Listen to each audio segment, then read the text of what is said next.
Lehman Brothers Holding Inc. merupakan firma perkhidmatan kewangan yang diisytiharkan muflis pada 15 September 2008. Pada hari tersebut, beratus-ratus pekerja meninggalkan pejabat bank itu seorang demi seorang dengan kotak di tangan mereka. Aktiviti firma ini ialah perbankan, pelaburan, ekuiti, penyelidikan dan dagangan, pengurusan pelaburan, ekuiti persendirian dan perbankan persendirian. Ia beroperasi di Amerika Syarikat. Pada jam 1.45 pagi 15 September 2008, firma itu memfailkan tuntutan muflis di bawah bab 11 Perlindungan Kemuflisan berikutan kehilangan besar-besaran kebanyakan pelanggannya, kerugian teruk dalam pasaran saham dan penurunan nilai asetnya oleh agensi penarafan kredit. Notis kebangkrapan Lehman Brothers merupakan yang terbesar dalam sejarah Amerika Syarikat dan dianggap memainkan peranan utama dalam menyingkap krisis kewangan global pada sekitar tahun 2008. Jadi, dalam video kali ini, kita akan melihat bagaimana runtuhnya Lehman Brothers Holding Inc. Teruskan menonton. Pada hari Isnin bersamaan 15 September 2008, ia mungkin sekadar hari biasa bagi para pelabur Wall Street, terutama yang bekerja dengan Lehman Brothers. Tetapi semua itu berubah apabila bank pelaburan yang terkaya dan paling berkuasa di dunia mengumumkan mereka memfailkan status muflis. Itulah hari di mana krisis ekonomi bermula. Dan ini ditambah dengan pengumuman Presiden Amerika Syarikat ketika itu, George W. Bush, berkenaan Lehman Brothers. Pengumuman itu sudah memberi petunjuk Washington tidak akan menyelamatkan Lehman Brothers dari musnah. Bagaimanapun, sebulan selepas itu, Bush dan Perdana Menteri Britain ketika itu, Gordon Brown, mengumumkan langkah menyelamatkan industri perbankan masing-masing. Bush melancarkan pelan penyelamat berjumlah 700 bilion US dollar bagi menyelesaikan hutang toksik bank. Manakala Brown pula mengumumkan pada 5 Oktober pelan yang sama berjumlah 500 bilion untuk menyelamatkan industri perbankan Britain dari musnah. Tetapi semua itu tidak boleh mengeluarkan mereka dari situasi ini. Latar belakang Lehman Brothers. Pada tahun 1844, Henry Lehman yang berumur 23 tahun ketika itu merupakan anak kepada seorang pedagang lembu telah berhijrah ke Amerika Syarikat dari Bavaria. Dia menetap di sebuah bandar kecil di Alabama dan membuka sebuah kedai yang menjual barang-barang kering. Kebanyakan pelanggannya merupakan peniaga kapas tempatan. Daripada sebuah kedai kecil yang menjual barangan kering, Abang Henry iaitu Mayer dan Emmanuel Lehman tiba di Amerika Syarikat untuk menyertainya di mana melahirkan Lehman Brothers pada tahun 1850. Pada tahun 1850-an, kapas merupakan komuniti paling penting di Amerika Syarikat. Mengambil kesempatan ke atas nilai pasaran kapas yang tinggi, mereka bertiga mula menerima kapas daripada pelanggan menggunakan sistem barter kedai mereka yang seterusnya menjadi perniagaan kedua mereka. Dalam tempoh beberapa tahun, perniagaan kapas memainkan peranan utama dalam operasi Lehman Brothers dan mereka mula menjadi syarikat perdagangan komoditi utama dalam pasaran kapas. Peralihan syarikat daripada perdagangan komoditi kepada perbankan pelaburan bermula pada 1906 apabila mereka bekerjasama dengan Goldman Sachs.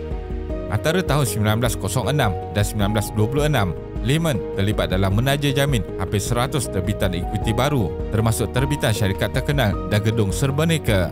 Sejarah Lehman Brothers mencerminkan bagaimana perbankan pelaburan berubah dan berkembang dalam ekonomi Amerika Syarikat. Syarikat itu berjaya meneruskan dan bahkan berkembang maju walaupun berdepan dengan pergolakan besar seperti Perang Saudara, kedua-dua Perang Dunia dan kejatuhan pasaran saham pada 1929 serta Great Depression yang berlaku. Selepas melalui pelbagai perubahan dan penggabungan, syarikat itu berkembang menjadi broker komoditi dan akhirnya menjadi salah satu bank pelaburan terbesar di dunia. Kejayaan pada tahun 1990-an. Lehman Brothers telah diperolehi oleh American Express pada tahun 1984 dengan harga 360 juta US dollar seperti yang dilaporkan. American Express memiliki Lehman Brothers dari tahun 1984 hingga 1994 yang mana pada masa itu ia memutarkan syarikat itu melalui Initial Public Offering IPO yang sekaligus menarik lebih daripada 3 bilion US dollar modal baru.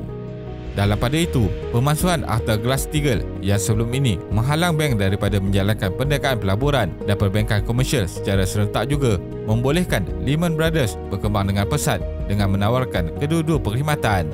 Lehman Brothers mencapai kejayaan besar selepas tragedi 9/11 yang berlaku dan berterusan menjadi kuasa dominan dalam industri perbankan pelaburan. Menjelang 2007, Lehman telah berkembang menjadi firma perbankan pelaburan keempat terbesar di Amerika Syarikat. Kebanyakan pertumbuhan dan keuntungan datang daripada pelaburan besar dalam sekuriti bersandarkan gadai janji. Ironinya, pelaburan yang sama itu akhirnya membawa kepada kejatuhan syarikat. Kejatuhan Lehman Brothers.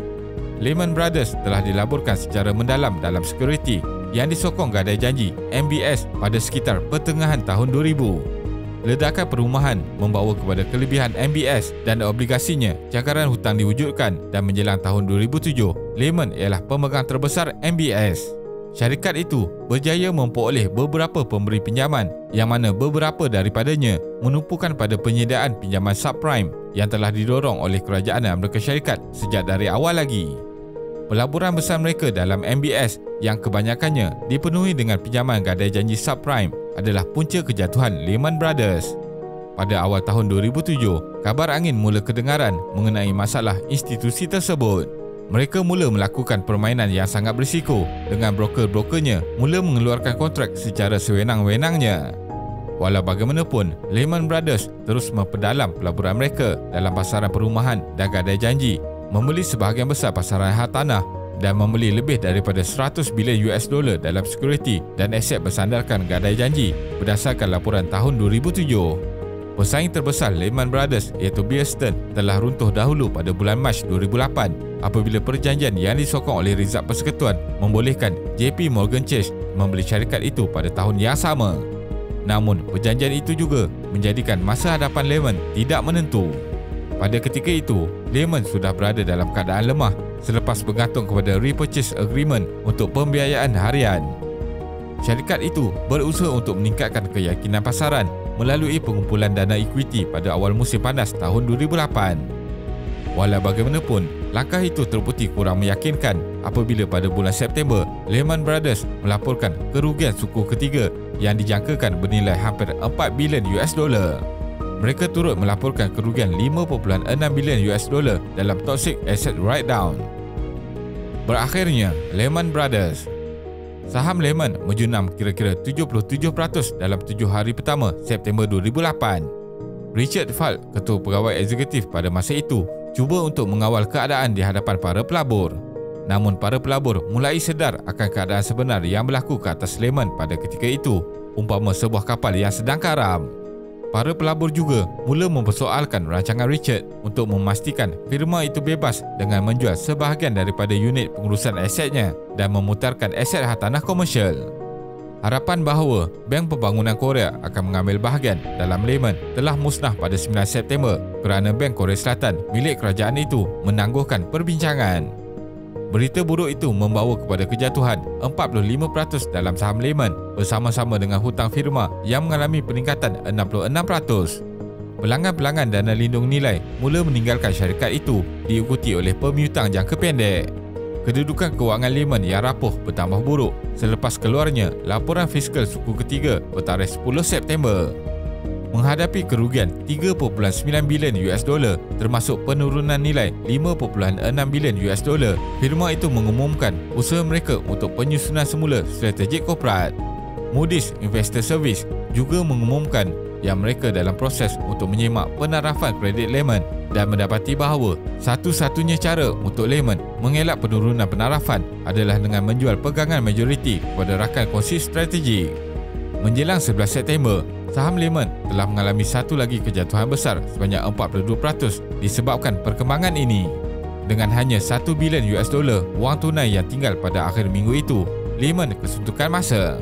Pada hujung minggu 13 September, Lehman, Barclays dan Bank of America (BAC) melakukan usaha terakhir mereka untuk memudahkan pengambilalihan yang pertama. Namun, usaha itu tidak berjaya.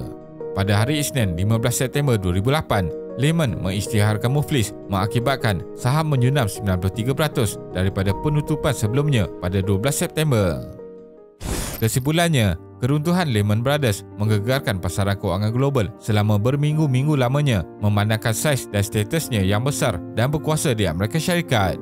Dunia pada ketika itu menyaksikan krisis kewangan terburuk yang pernah dihadapi industri kewangan dalam tempoh 1 abad. Impak krisis ini amat kuat sehingga ia hampir menolak pemain-pemain industri perbankan ke ambang kemusnahan. Terima kasih kerana menonton dan jangan lupa subscribe. Jumpa lagi.